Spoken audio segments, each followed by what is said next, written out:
Halo, selamat pagi pendengar dimanapun Anda berada. Power Breakfast pagi ini, narasumber kita adalah seorang pemimpin lembaga perhimpunan profesi di bidang kesehatan yang baru saja terpilih. Nah, beliau adalah apoteker Nofrendi Rustam yang pada Juli lalu terpilih sebagai Ketua Umum Pengurus Pusat Ikatan Apoteker Indonesia atau PPIAI periode 2022-2026. Dan pagi ini kami akan berbincang mengenai aktivitas favorit toko kita di pagi hari dan Lembaga Ikatan Apoteker Indonesia, serta tentu saja sedikit membahas isu tentang kesehatan.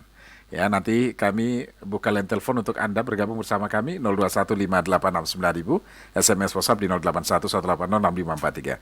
Saya langsung sapa Pak Nofrendi Rustam. Halo, selamat pagi Pak Nofrendi. Selamat pagi Mas Firyo, Assalamualaikum warahmatullahi wabarakatuh. Waalaikumsalam warahmatullahi wabarakatuh. Sehat ya Pak Nofrendi ya? Alhamdulillah Mas Firyo. Alhamdulillah baik. Pagi ini sudah ada di kantor atau masih di rumah Pak Nofrendi? Masih di rumah Mas Firyo. Masih di rumah ya. Ya, Pak. Biasanya kalau pagi hari apa yang dilakukan Pak Nofrendi? Eh, Olahraga, sarapan dulu atau olahraga dulu? kalau sempat olahraga atau kalau enggak ini mendesain nanti siang tugas yang sudah disiapkan apa dari sekretariat gitu Mas Firyo. Oke. Jadi kalau sempat olahraga, tapi sarapan sudah pasti ya Pak Oh, Nofrendi? sudah pasti. Sudah pasti ya. Apa sarapan favoritnya Pak Nof? Paling favorit itu bubur ayam sama lontong. Sama ternyata ya. Iya. Kalau enaknya makan bubur ayam itu dari pinggir ya Pak ya? Dari Ah, pinggir, benar. dari pinggir ke tengah. Nah ini, terus pakai diaduk atau enggak Pak? Enggak Mas Firyo. Enggak. Ya, oke, just check ya Pak Nofriandi. Jadi setelah sempat kalau sempat olahraga, kemudian sarapan gitu ya, Iya, baru betul. berangkat ke kantor gitu ya Pak. Betul, betul. Dibawain bekal nggak dari rumah untuk makan Enggak, siang? enggak, Enggak ya? enggak, enggak. Di ngurusin masing-masing. Oke, baru setelah itu berangkat kantor. Nah, Pak Nofriandi, saya langsung saja karena Iya, pendengar juga ingin tahu sebetulnya PPIAI ini apa ya? Mungkin bisa diceritakan, Pak. baik. Terima kasih Mas Suryo. Selamat pagi para pendengar El Sinta yang saya banggakan. Pengurus Pusat Ikatan Apoteker Indonesia itu adalah organisasi profesi bagi apoteker di Indonesia. Jadi apoteker adalah salah satu tenaga kesehatan di Indonesia yang tergabung dalam kelompok tenaga kefarmasian. Di tenaga kefarmasian itu selain apoteker juga ada tenaga teknis kefarmasian. Ya. Nah, untuk apoteker ini adalah untuk lulusan pendidikan profesi, tapi kalau yang tenaga teknis kefarmasian untuk yang lulusan pendidikan vokasi. Jadi para apoteker lulusan pendidikan profesi ini kemudian bergabung dalam Ikatan Apoteker Indonesia. Dulu sebelum tahun 2010 kami namanya Ikatan Sarjana Farmasi Indonesia. Oh, Tapi oke. kemudian dengan lahirnya peraturan pemerintah nomor 51 tahun 2009 tentang pekerjaan farmasian, kemudian dirubah namanya menjadi Ikatan Apoteker Indonesia. Itu Mas Yudin. Oke, kiprah apoteker Indonesia ini, Ikatan Apoteker Indonesia ini apa Pak selama ini, Pak? Iya, jadi memang kalau orang mengenal dokter, perawat atau bidan itu kan sangat gampang ya. Betul. Pokoknya yang bekerja di rumah sakit itu pasti dominan dokter, perawat, sama bidan dan tenaga kesehatan yang lain. Tapi kalau apoteker ini agak luas cakupannya, Mas Suryo. Ini apoteker itu bekerjanya itu mulai dari industri farmasi, industri obat, baik itu obat kimia, ada obat tradisional, kosmetik, Iya. kemudian di bagian pelayanan itu mulai dari rumah sakit, apotik, klinik, dan puskesmas. Dan juga di bagian distribusi yang biasa kita kenal dengan pedagang besar farmasi. Sehingga tugas utama dari IAI, Ikatan Apoteker Indonesia, adalah bagaimana menjaga kompetensi dan bahkan meningkatkan kompetensi dari para apoteker yang Ya. bekerja dari industri sampai di pelayanan. Itu Mas Yuryo. Iya, jadi apoteker itu bukan hanya di belakang meja, di belakang untuk meracik meracik obat, bukan hanya itu ya Pak Rustam, Bukan, tapi bukan. luas ya.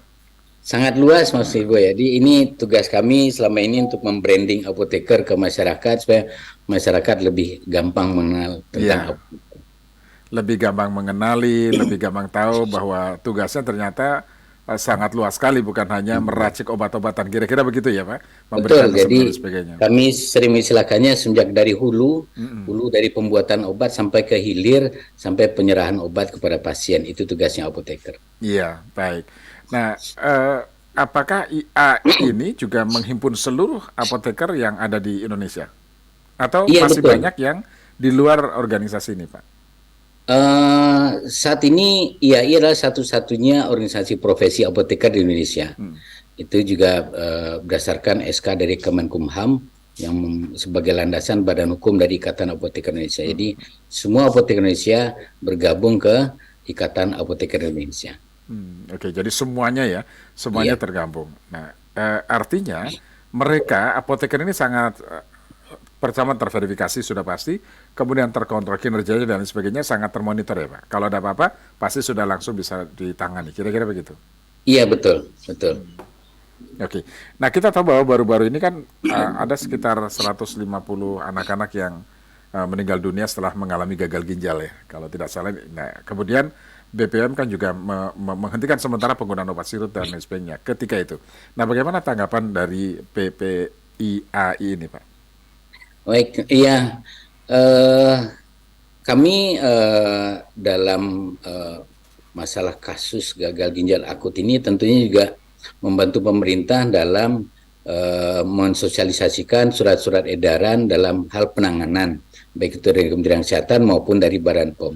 Tapi di samping itu kami juga melakukan penelusuran ke sejawat-sejawat kami yang bekerja di industri farmasi maupun yang bekerja di pedagang besar farmasi untuk mencari fakta sebenarnya apa sih penyebab kejadiannya sehingga bisa timbul gagal ginjal gitu ya.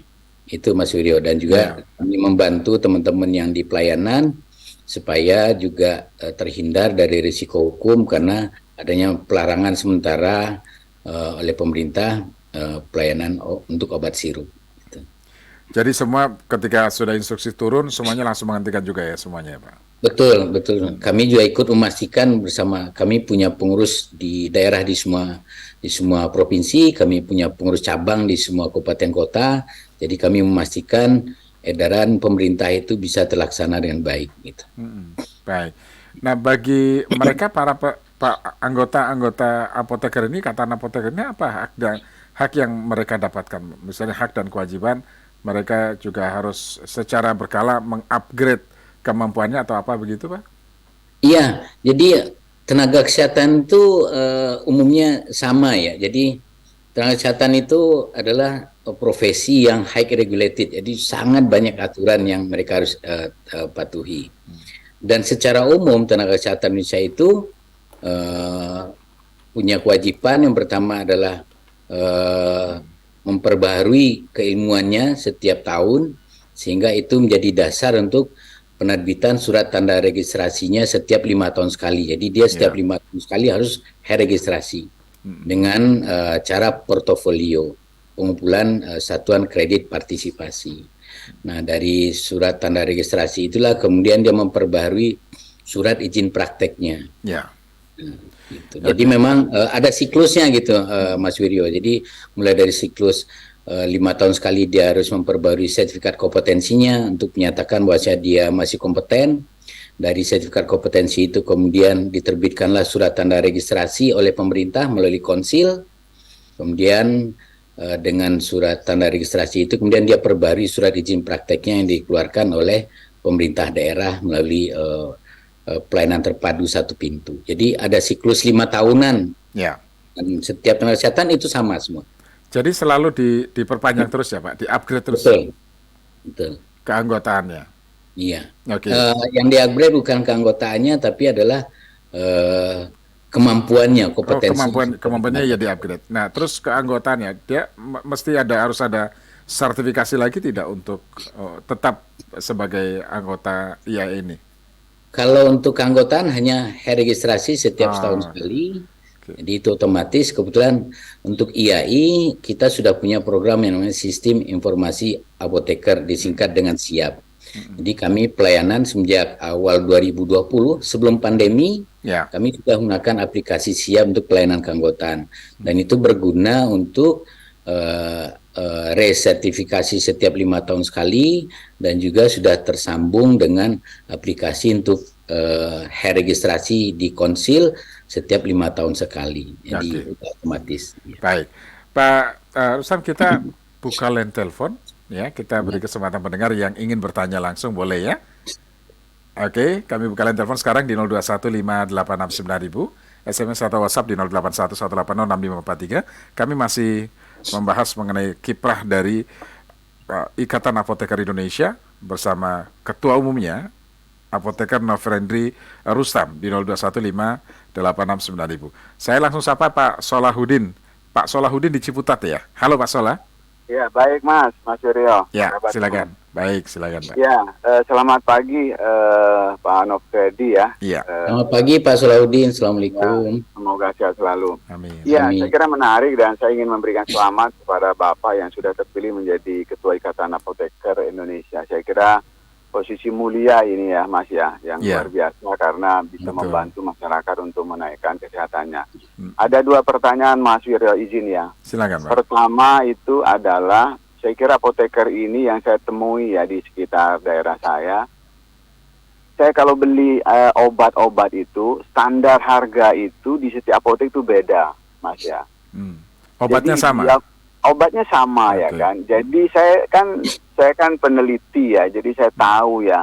Headnya harga eceran tertinggi itu kan tercantum. Hampir rata-rata semua apotek itu menaikkan ya kan harga eceran tertingginya. Misalkan 11.000 dia jual 13.000. Saya tanya, kenapa? Oh ya Pak, ini kebijakan apotek kami begitu. Jadi saya bingung ya, kalau harga eceran tertinggi itu ditentukan namanya tertinggi, ya berarti tidak boleh melebihi ya. Tetapi faktanya di lapangan itu tinggi ya, melebihi. Nah, bagaimana ya positioning dari Ikatan Apoteker itu untuk menyelesaikan persoalan ini ya, yang dirugikan kan publik ya kan. Masyarakat kan tidak pernah komplain. Hanya saya yang mungkin yang tahu bahwa ini hanya harga eceran tertingginya segini ya. Yang lain itu beli-beli aja karena butuh. Itu satu. Ya. Yang kedua, satu lagi, di beberapa wilayah memang bermunculan apotek-apotek mini ya yang diinisiasi oleh masyarakat dan tidak ada nama apotekernya di situ, dan menurut saya itu beresiko juga ya, karena standar obatnya juga bisa jadi tidak ada ininya ya kan. Kalau ada apoteker kan dia tahu mana obat-obat yang memang harus diberikan, tapi kalau misalkan tidak ada apotekernya dan itu ya tidak ada izinnya, nah ini mungkin kemungkinan nanti bisa jadi bermasalah. Saya kira itu saja pertanyaan Ya. saya. Terima kasih Pak Solah. Ya. Baik. Baik, Pak Solahuddin di Ciputat. Untuk pendengar yang lain silakan Anda juga bisa sampaikan di 0215869000. Langsung ditanggapi Pak Nofrendri. Baik, terima kasih Mas Suryo. Terima kasih Pak Solahuddin. Jadi untuk pertanyaan pertama terkait harga eceran tertinggi, benar sekali Pak Solahuddin. Jadi memang Menteri Kesehatan itu sudah menerbitkan peraturan Menteri Kesehatan tentang HET, harga eceran tertinggi. Jadi semestinya apotek mematuhi aturan itu. Kalaupun ada kenaikan, misalnya bisa jadi waktu dia beli kemudian ada kenaikan harga, apoteker di apotek harus berani menunjukkan faktur pembeliannya kepada masyarakat. Ya. Mereka beli segini, kemudian HET itu kan 25% Mas Suryo. Jadi perhitungannya dari harga net yang dia beli, kemudian ditambah PPN 10%, kemudian ditambah 25%. Jadi masyarakat juga bisa menghitung. Kalau seandainya lebih dari harga eceran tertinggi, itu berarti sudah melanggar peraturan Menteri Kesehatan. Dan memang ini secara prosedur itu mesti dilaporkan ke Dinas Kesehatan atau ke puskesmas terdekat, karena Dinas Kesehatan terutama DKI, Dinas Kesehatan itu mempercayakan kepada puskesmasnya untuk sebagai pembina. Nah, tapi di berbagai daerah itu langsung ke Dinas Kesehatan. Jadi itu bisa dilaporkan. Kami juga PPAI sedang di periode saya lagi menyiapkan juga untuk lain pengaduan, tapi kami tentu harus menyiapkan lain pengaduan yang sustainable gitu ya Mas Wiryo. Jadi ini masih proses persiapan, karena kami juga tidak mau nanti bikin lain pengaduan hanya untuk lip service saja, tapi memang bertujuan untuk membantu masyarakat dan membantu pemerintah. Kemudian kedua terkait apotek yang baru berdiri. Nah, itu memang sekarang itu karena ini kebijakan pemerintah yang sangat memudahkan untuk perizinan. gitu ya. Apalagi dengan sekarang adanya perizinan berbasis online, itu sangat mudah sekali. Nah, memang tapi dalam peraturan Menteri Kesehatannya itu wajib apotek itu memampang siapa apotekernya yang berpraktek di apotek itu, baik di plang nama yang ada di luar bersama dengan plang nama apotek, maupun juga ada di dalam dinding apoteknya sendiri gitu ya, di bagian dalam di ruang tunggu. Jadi itu kewajiban apotek itu diatur di Peraturan Menteri Kesehatan nomor 9 tahun 2017 tentang apotek. Jadi semestinya Itu ini juga menjadi tujuannya untuk perhatian apa itu, Pak? supaya masyarakat mengetahui kalau mereka ke apotek, kalau mereka ingin konsultasi dengan apoteker, maka mereka tahu jam prakteknya jam berapa. Oke, jadi Karena tidak pemerintah hanya memasang nama saja ya yang bertanggung jawab, tidak, tetapi oke, bisa sudah ada. konsultasi. Jadi sudah ada jam prakteknya di jam berapa bisa konsultasi dengan apotekernya kan gitu. Itu sudah diatur oleh pemerintah, Mas Yurya. Oke, baik. Ada Pak Heru di Tangerang. Pak Heru, silakan Pak Heru. Halo, assalamualaikum. Waalaikumsalam warahmatullahi wabarakatuh. Salam Saya Pak mau Heru. tanya sedikit Pak tentang sering mengalami kejadian sih beli obat kenaikannya kadang-kadang 30% dari HET. Nah ini yang penjualnya ini katakanlah warung-warung obat yang suka ada di pinggir jalan itu ya. Nah itu gimana Pak? Apa emang masih dalam batas dibolehkan atau gimana itu? Sebab sekarang ini kadang-kadang kan masyarakat dibilang segini beli aja gitu kan. Tapi Kenapa bagi kita nggak beli di katanya, apotek kok saja, harganya Pak? sekian. Dia bilang katanya ini produksinya lain Pak atau gimana dengan alasan apapun. Iya. Nah ini saya mohon seperti tadi Bapak bilang diberikan nomor line apa istilahnya telepon gitu atau nomor WA jadi kita bisa foto istilahnya tempatnya atau katakan merek obatnya yang harga ini jadi bisa tertutup dari pelapor ini gitu loh. Gitu. Ya. Itu bukan di apotek ya Pak belinya ya Pak Heru ya? Ya katakan kita bilang apotek tapi dia komplit kadang gitu loh obat-obatnya. Nah ini gimana gitu apa masih dalam batas wajar kalau udah HET 30% gitu di atasnya. Iya. Oke. Gitu, terima kasih. Baik, terima kasih. Waalaikumsalam Pak Heru di Tangerang. Ya, ini sekaligus disampaikan juga Pak ke masyarakat. Mana yang merupakan tanggung jawab dari ikatan apotek ini ya, apoteker ini ya Pak. Baik, terima kasih Mas Yurya. Terima kasih Pak Heru. Jadi kami juga selalu sosialisasi ke masyarakat bahwasanya kalau beli obat, kalau tidak di apotek, di toko obat. Nah, apa bedanya? Kalau di apotek semua jenis obat ada, tapi tentu cara mendapatkannya ada yang bisa dibeli secara bebas. Untuk obat yang ada logo bulat berwarna biru atau berwarna hijau, tapi ada yang harus pakai resep dokter. Kalau untuk di toko obat itu hanya untuk obat dengan logo warna biru atau warna hijau. Nah, Pak Heru kalau mau beli obat, misalnya apotek atau toko obat, pastikan dulu itu benar apotek atau tidak.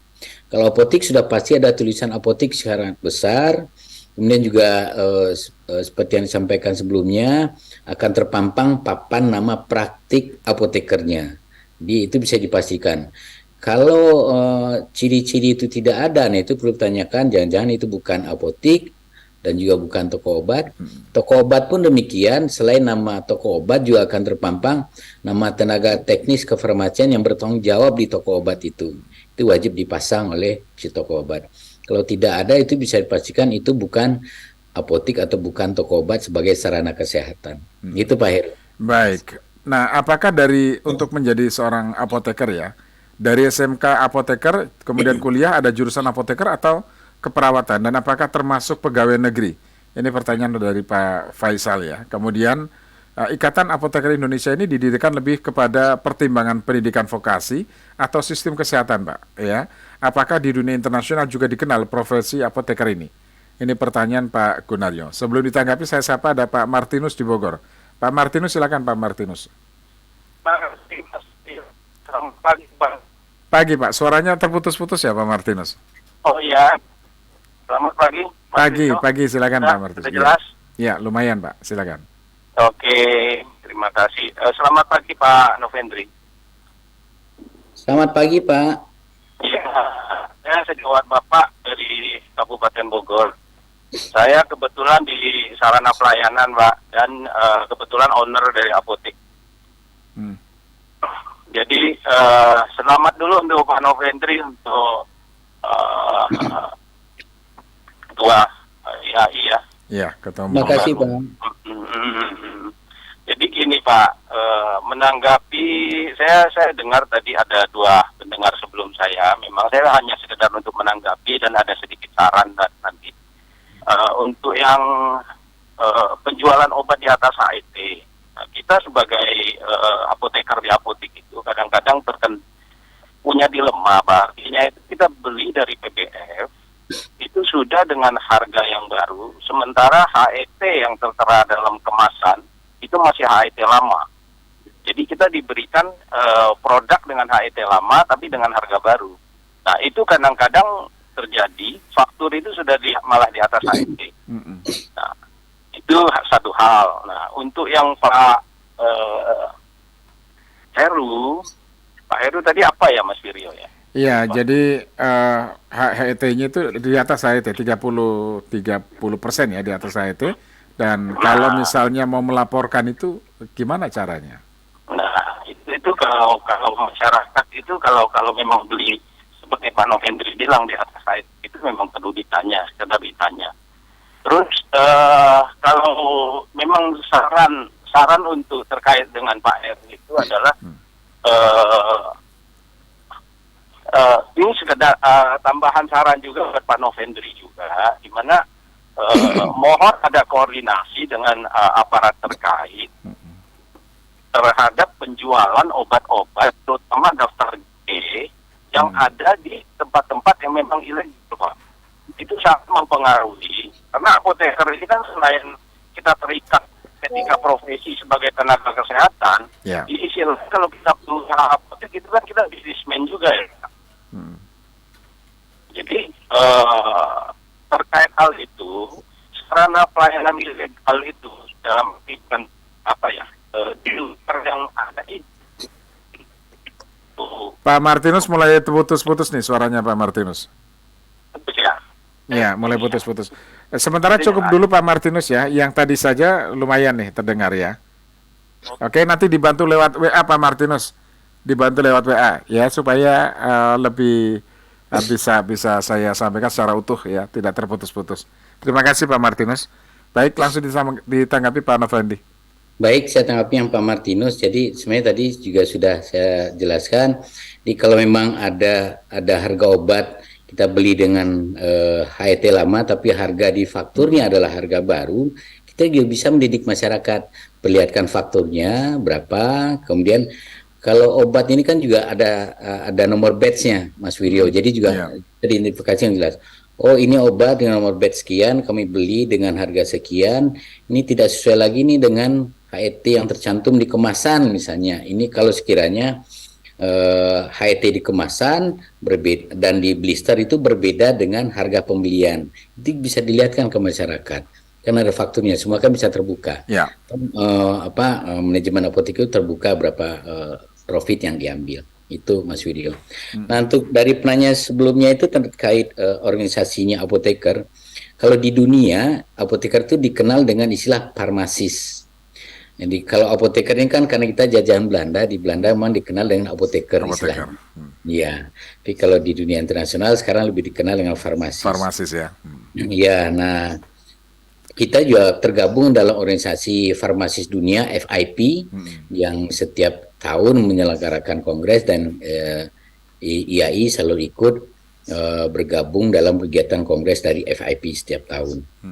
Kemudian tentang apoteker ini memang membawahi lulusan pendidikan profesi. Di pendidikan profesi di Indonesia itu sebenarnya pendidikan profesi itu mirip-mirip Mas Widyo. Kayak kedokteran itu kan tahap pertama dia tahap akademik dulu, sarjana. Kemudian dia lulus dengan predikat sarjana kedokteran.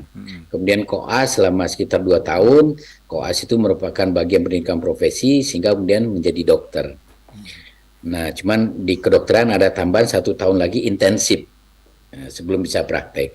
Nah, kalau di apoteker juga ada tahapan akademik S1 farmasi selama 4 tahun, persis dengan S1 kedokteran. Kemudian lanjut ke pendidikan profesi selama 1 tahun, dan setelah pendidikan profesi 1 tahun, kemudian setelah lulus uji kompetensi bagi mahasiswa profesi apoteker, baru kemudian bisa terregistrasi sebagai apoteker di Konsil Kefarmasian. Gitu Mas Widi. Ya, oke. Nah, vokasi atau sistem kesehatan bagaimana Pak? Lebih kepada pertimbangan apa Pak? Kalau ini ya lebih kepada kita keberadaan Ikatan Apotek Indonesia itu lebih kepada bagaimana mensupport pemerintah dalam pemberian pelayanan kesehatan yang baik bagi masyarakat. Jadi kita hanya menangani tenaganya saja, Mas. Kita tidak menangani sarananya. Karena sarana itu urusan pemerintah. Baik, selanjutnya dari Pak Iwan, bagaimana Ikatan Apoteker Indonesia ini memfasilitasi jenjang karir tenaga farmasi, Pak? Oh iya. Kalau jenjang karir yang sudah pasti itu baru di ASN, ya. Teman-teman di ASN itu ada jabatan fungsionalnya dari mulai apoteker pertama, apoteker muda, madya dan ada peringkat keempat gitu ya, utama. Tetapi untuk yang di swasta ini belum. Nah, kami saat ini juga sedang berproses. Kalau pendidikan kedokteran sudah ada program spesialis. IAI sedang merintis program spesialis. Bahkan pada tahun 2021 kemarin kami sebenarnya sudah mengukuhkan 2 orang apoteker sebagai apoteker spesialis untuk farmasi nuklir yang akan bekerjasama nanti dengan dokter spesialis kedokteran nuklir. Nah, kami saat ini sedang mengupayakan registrasi apoteker tersebut di pemerintah sesuai dengan ketentuan yang berlaku. Dan kemudian sedang berupaya juga mendorong perguruan tinggi untuk membuka program prodi apoteker spesialis seperti di perguruan tinggi farmasi. Di sedang berproses ke arah sana. Saya langsung sapa. Pendengar sudah menunggu. Ada Pak Andi di Bintaro. Pak Andi, silakan Pak Andi. Pagi Mas Yuryo. Pagi, silakan Pak Andi ya. Pagi juga Pak narasumber Pak Pendri ya Pak. Iya betul. Selamat pagi Pak Andi. Pagi Pak. Ini Pak, saya mau tanya nih. Ini kan di sekitar tempat tinggal saya juga itu ada satu toko obat tadinya ya. Terus itu ya jadi itu antrinya yang mau belanja itu kan banyak sekali Pak. Jadi termasuk katakanlah obatnya murah lah gitu katanya ya. Nah terus itu dia nggak butuh lama dia ada apotekernya namanya Pak. Nah terus sebenarnya dibolehkan nggak Pak? Itu tanpa resep dokter itu untuk membeli obat. Jadi kita ke sana biasanya orang tinggal si petugasnya ini tinggal kalau sakit saya ini kasih obat ini nih. Jadi seperti itu Pak. Apakah apoteker itu memang mengerti obat? Apakah dibolehkan apotek itu memberikan obat tanpa resep dokter? Nah yang ada sih ternyata sih tidak ada resep dokter kalau saya lihat seperti itu. Jadi ada keluhan apa nih? Yang mungkin ya keluhan-keluhan yang normal mungkin ya kalau ISPA atau pencernaan, ya. Obat itu bukan bukan obat warung ya, bukan obat ini biasa, tapi obatnya harusnya resep dokter sih gitu kalau saya lihat gitu. Nah seperti itu bagaimana nih Pak? Terima kasih Pak. Baik, terima kasih Pak Andi. Pak Iwan di Jakarta, silakan Pak Iwan. Terima kasih Pak. Assalamualaikum. Ya, waalaikumsalam warahmatullahi wabarakatuh. Pertama saya ucapkan terima kasih dan selamat kepada Pak Ketua yang baru. Yang saya tanyakan adalah melengkapi tadi jenjang karir, sejauh mana kesiapan organisasi profesi IAI untuk menyiapkan asesor jenjang karir bagi tenaga farmasi. Yang kedua, saya melihat di daerah lain, di layanan rumah sakit, masih banyak tugas-tugas apoteker ini dilakukan oleh perawat dan bidan. Bagaimana OP IAI mengatur ini agar betul-betul sesuai dengan kewenangan klinis dari farmasi, sehingga pekerjaan farmasi murni dilakukan oleh teman-teman farmasi. Terima kasih Mas Yuryo. Terima kasih Pak Iwan di Jakarta. Kemudian Pak Imam di Bogor, setelah ini ditanggapi. Pak Imam silakan. Assalamualaikum Mas Sofi. Dengan Wirya, waalaikumsalam warahmatullahi wabarakatuh. Ya Pak Imam silakan. Ya, selamat juga kepada Pak Pandi. Terima kasih Pak Imam. Ya, pertanyaan saya agak beda. Ini kita itu di Indonesia kalau untuk food supplement atau vitamin seperti ketinggalan dibanding negara yang lain. Kita dosisnya minim gitu kan, sampai nggak berani gitu. Tapi di negara lain itu bisa sampai dosis tinggi karena untuk kesehatan. Kemarin kan pandemi itu mengajari kita ternyata untuk meningkatkan daya tahan tubuh itu vitamin penting sekali. Tapi kita sudah terpahamkan dosisnya kecil sehingga tidak cukup untuk kebutuhan daya tahan tubuh itu. Apakah memang keadaan seperti itu atau memang ada kepentingan lain? Sudah minim harganya mahal, di negara lain itu Ya. menjadi murah. Tapi kalau dokternya pergi ke Amerika, pulang-pulang itu bawa vitaminnya botolnya gede-gede dan murah katanya. Itu kenapa kok seperti itu, Pak Novendi? Ya, terima kasih. Baik, terima kasih Pak Imam di Bogor. Langsung ditanggapi Pak Novendi. Baik, terima kasih. Yang pertama dari Pak Andi dari Bintaro. Ya. Jadi memang apoteker boleh melayani obat tanpa resep itu hanya untuk daftar obat wajib apotik. Jadi ada beberapa obat keras yang semestinya diberikan dengan resep dokter, tapi oleh pemerintah melalui Menteri Kesehatan itu dibolehkan diberikan. Ada beberapa item obat, tapi di luar itu tidak boleh. Apalagi kalau misalnya antibiotik untuk diminum, dikonsumsi itu sudah pasti tidak boleh. Ya. Itu udah jelas ada pelanggaran. Jadi karena kita mesti concern terkait resistensi antibiotik. Tapi untuk beberapa obat keras itu memang diizinkan oleh pemerintah dengan jumlah yang terbatas. Itu bisa dibeli di apotik tanpa resep dokter. Itu udah ada daftarnya dari pemerintah. Itu yang untuk pertanyaan Pak Andi. Ya. Nah, kemudian untuk yang Pak Iwan memang mungkin Pak Iwan ini sepertinya ASN. Untuk jenjang karir itu, IAI sangat concern untuk ini, Mas Wiryo, sehingga di awal-awal kepengurusan kemarin saya juga mensupport tim penguji untuk kenaikan pangkat jabatan fungsional teman-teman yang di ASN. Waktu itu kami bekerja sama dengan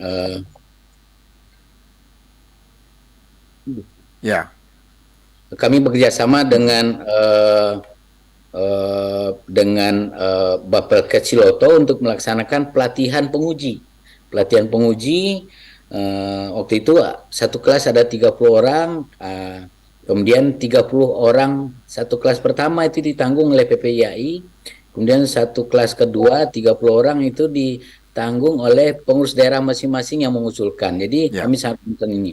Alhamdulillah kita sudah menyediakan 60 calon penguji untuk kenaikan pangkat di jabatan fungsional teman-teman di ASN. Nah, terkait memang masih banyaknya tugas kefarmasian dilaksanakan oleh perawat dan bidan, ini kami juga tentu selalu berkoordinasi dengan teman-teman di rumah sakit, di himpunan seminat masing-masing, supaya untuk memperhatikan apakah ini terjadi karena kekurangan tenaga atau bagaimana. Ini kan perlu kita kaji lagi, jangan-jangan karena memang tenaganya kurang, terbatas. Nah, kan pemerintah juga sudah mengatur adanya analisa beban kerja. Yeah.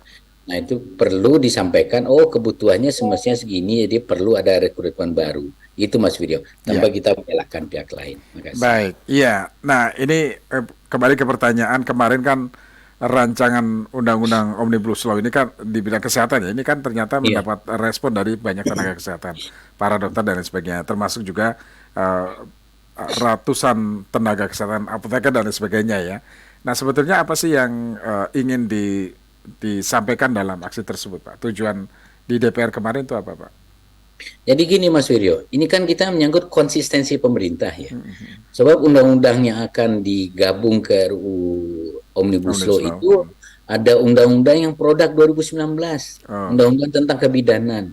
Ada undang-undang produk tahun 2014. Itu kan ada yang 8 tahun, ada yang baru 3 tahun ya, 2019 ke 2022.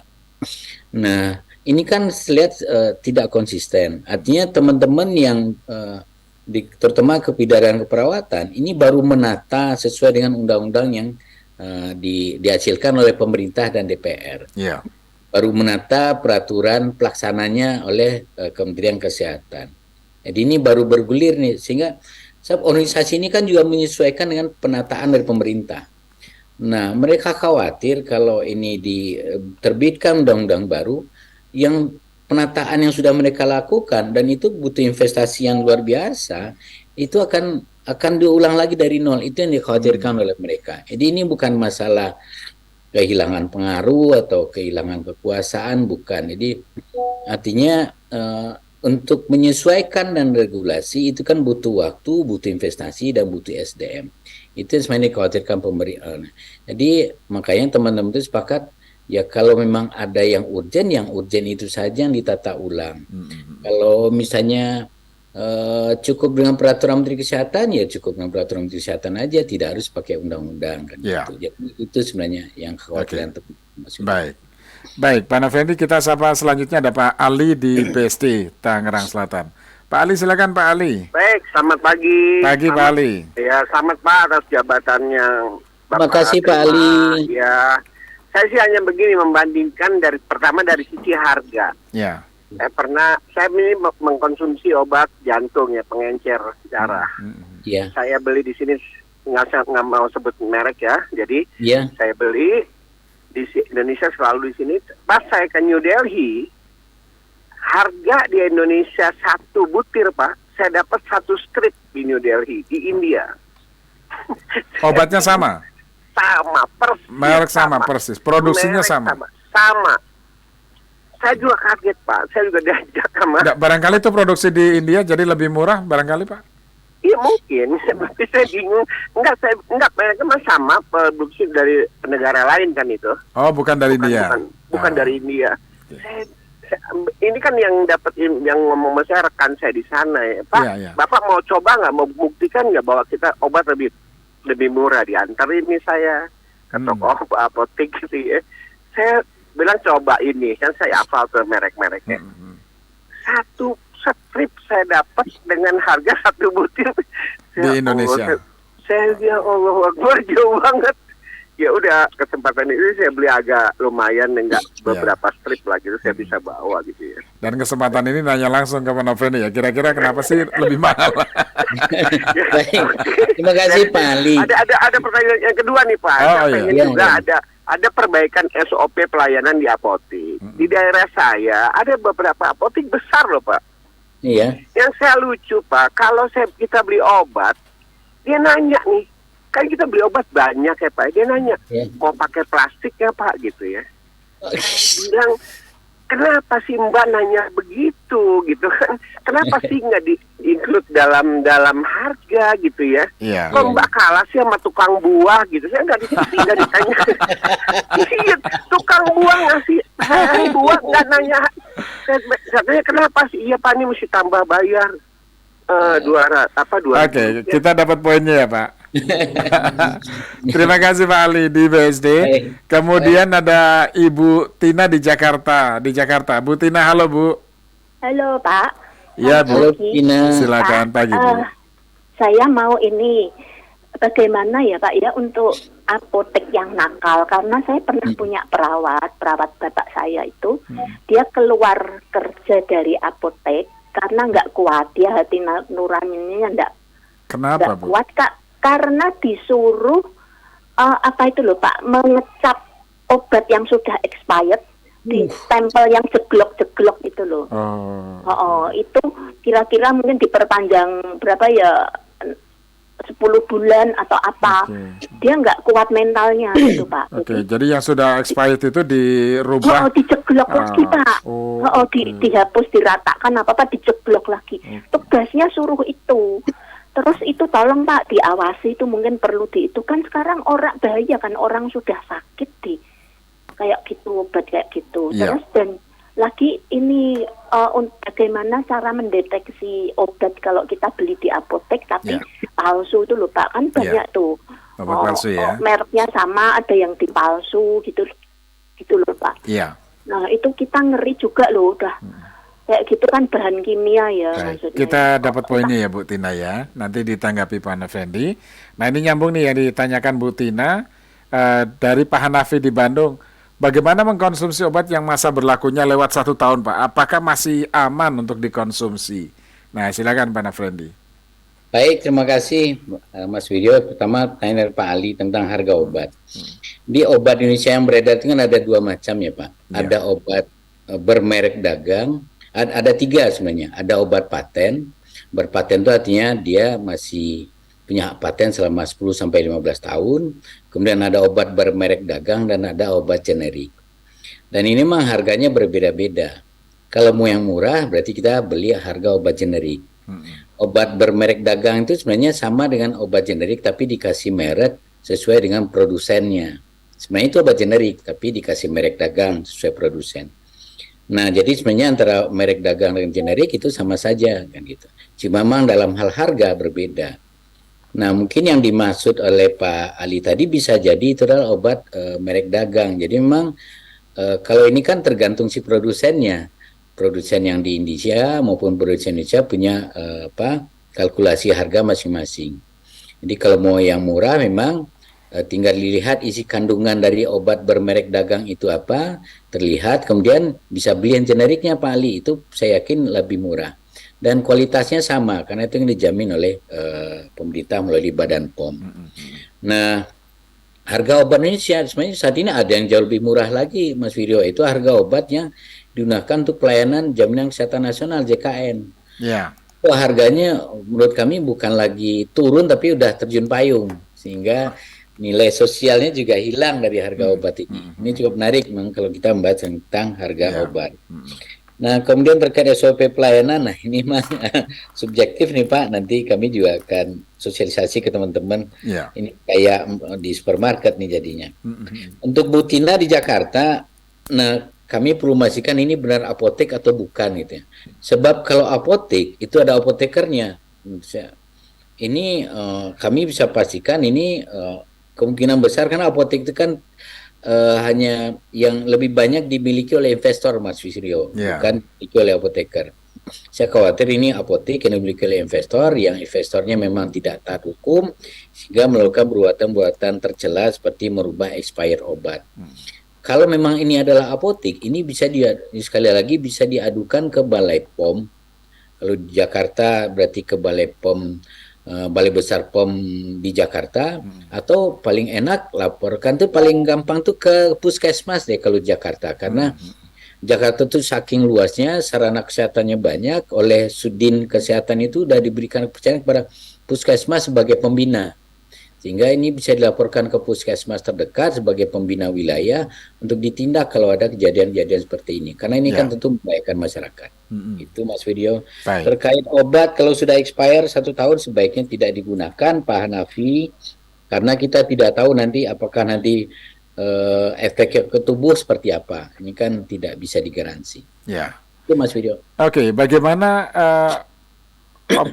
prosedur IAI mengatur kewenangan klinis tenaga farmasi di rumah sakit, karena masih banyak pekerjaan farmasi dikerjakan oleh perawat. Nah, ini pertanyaan dari Pak Iwan. Oh iya, betul. Jadi kalau sekarang ini kan juga dilaksanakan kredensial ya, makanya tadi itu kan perlu ditinjau lebih lanjut ya Mas Widyo. Kita case per case-nya, misalnya di rumah sakit tertentu kenapa masih perawat yang mengerjakan? Apakah tenaga apotekernya kurang atau tidak? Itu kan mesti kita lihat lagi. Kalau memang kurang, semestinya kan baik itu dokter, apoteker, tenaga perawat, bidan itu kan ada ketentuan perhitungan analisa beban kerja. Ada ABK-nya mestinya, kepala instalasi farmasi rumah sakitnya itu membuat ABK untuk tenaga apoteker, untuk pekerjaan kefarmasian di rumah sakit, sehingga tahu berapa kebutuhan apotekernya. Jadi kami tidak menganggap ini ada pelanggaran dulu ya Mas Wiryo, tapi mungkin ini karena kekurangan tenaga apotekernya. Karena apoteker itu pekerjaannya ada 2 hal besar Mas Wiryo. Yang pertama adalah terkait manajemen pengelolaan obat, yang kedua adalah pelayanan farmasi klinis, dan memang butuh effort yang besar. Oke, nah Pak, dari Pak Lukman di Jakarta, soal harga obat di apotek berbeda-beda. Ya, apa yang menyebabkan harganya berbeda-beda? Padahal obatnya sama. Apakah ini saingan harga, kompetisi atau apa? Karena masyarakat yang dibingungkan, Pak Nafrendi. Baik, terima kasih Pak Lukman. Karena memang pemerintah yang mengatur harga eceran tertinggi. Jadi setiap apotek tidak boleh melampaui HET, tapi boleh menjual di bawah HET, sehingga kemudian bagi beberapa apotek itu menjadi suatu strategi untuk menarik banyak pelanggan. Tapi bagi beberapa apotek mereka tidak terpengaruh oleh harga, tapi mereka lebih kepada pelayanan. Nah, itu sebenarnya yang benar. Gitu. Oke, baik. Nah, Pak Nofrandi, sekelompok mahasiswa yang tergabung dalam Aliansi Korban KAI ini dan Aliansi Apoteker dan Apoteker Peduli Negeri menyerukan pemboikotan terhadap Panitia Nasional Ujian Kompetensi Apoteker Indonesia. Ya, apa tanggapan Bapak terkait dengan boikot ini, Pak? Baik, terima kasih. Di proses uji kompetensi apoteker Indonesia bagi mahasiswa apoteker ini, Mas Wiryo, ini udah proses berlangsung lama. Ini diawali dari Project Health Professional Education Quality Aspect yang dilaksanakan oleh Dikti mulai dari tahun 2010. Salah satu yang diikutkan adalah program apoteker, program untuk mahasiswa apoteker. Jadi program ini menghasilkan dua lembaga, yang pertama Lembaga Akreditasi Mandiri Pendidikan Tinggi Kesehatan, LAMPTEKES, yang sekarang bertugas mengakreditasi prodi-prodi kesehatan di Indonesia. Kemudian ada Lembaga Pengembangan Uji Kompetensi Tenaga Kesehatan. Jadi kita itu memang dari sejak 2010 itu sudah diajarkan bagaimana cara melaksanakan uji kompetensi bagi mahasiswa pendidikan kesehatan. Karena di Undang-Undang 36 tahun 2014 tentang tenaga kesehatan, mahasiswa program profesi dan vokasi itu harus mengikuti uji kompetensi secara nasional. Nah, tapi kemudian diatur dengan peraturan menteri bagaimana tata cara pelaksanaannya. Jadi uji kompetensinya wajib, Mas Wiryo. Tapi bagaimana pelaksanaannya? Nah, yang sering digugat adalah panitia pelaksananya, masuk panitia pelaksana untuk kegiatan uji kompetensi tenaga kesehatan yang lain. Jadi bukan uji kompetensi yang diuji, tapi panitia pelaksana. Panitianya Ya, jadi memang kita dalam ya waktu itu kita menganggap karena apoteker ini di bawah koordinasi dari Komite Farmasi Nasional atau KFN, maka kemudian mereka lah yang menerbitkan surat keputusan untuk panitia pelaksananya. Sedangkan tenaga kesehatan yang lain itu dengan peraturan Permendikbud, maka SK panitia pelaksananya dibentuk oleh melalui Permendikbud. Jadi itu sudah melalui argumentasi hukum. Sudah clear ini Pak Nofrindi ya. Ya, betul. Panitianya bukan sistem. Baik. Pak Nofrindi, terima kasih Pak Nofrindi sharing pagi ini. Jadi kita akhirnya banyak tahu mengenai dunia apoteker ini Pak Nofrindi ya. Terima kasih, saya selalu Pak Nofrindi. Sampai jumpa lain kesempatan Pak Nofrindi. Terima kasih Mas Wiryo, makasih para pendengar Al-Sinta. Bila topik al-hidayah, wassalamualaikum warahmatullahi wabarakatuh. Waalaikumsalam warahmatullahi wabarakatuh. Pendengar, demikian tadi Ketua Umum Pengurus Pusat Ikatan Apoteker Indonesia, Nofrindi Rustam.